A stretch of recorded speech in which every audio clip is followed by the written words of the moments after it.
What is the main problem in the world today? It's the central banking scam. What central banking scam? The one where the central bankers determine the amount and value of your currency? Isn't that legit? It is my opinion that you do not really understand the concept of banking. All the banks are broke.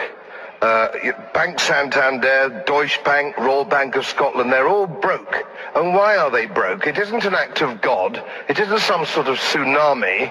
They're broke because we have a system called fractional reserve banking, which means that banks can lend money that they don't actually have. It's a criminal scandal, and it's been going on for too long. To add to that problem, you have moral hazard, a very significant moral hazard from the political sphere. And most of the problem starts in politics and central banks, which are part of the same political system. We have counterfeiting, sometimes called quantitative easing, but counterfeiting by any other name. The artificial printing of money, which if any ordinary person did, they'd go to prison for a very long time. And yet governments and central banks do it all the time. Central banks repress the amount of interest that rates are, so we don't have the real cost of money. And yet we blame the real retail banks for manipulating LIBOR. The sheer effrontery of this is quite astonishing. It's central banks. It's central banks that manipulate interest rates, Commissioner. And plus, underneath all this, we talk loosely, in a rather cavalier fashion, do we not, about deposit guarantees. So when banks go broke through their own incompetence and chicanery, the taxpayer picks up the tab. It's theft from the taxpayer. And until we start sending bankers, and I include central bankers and politicians, to prison for this outrage, it will continue.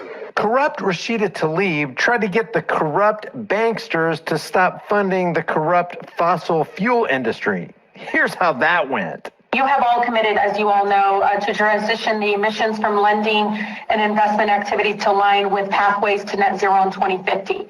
Do you know what the International Energy Agency has said is required to meet our global 2050 net zero targets of limiting global temperature rise to 2.7 degrees Fahrenheit or 1.5 degrees Celsius? So no new fossil fuel production starting today. That's like zero.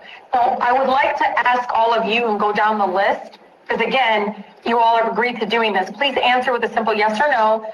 Does your bank have a policy against funding new oil and gas products? Mr. Diamond. Absolutely not, and that would be the road to hell for America. Yeah, that's fine. That's fine. Sir, you know what? Everybody that got relief from student loans has a bank account with your bank should probably take out their account and close their account.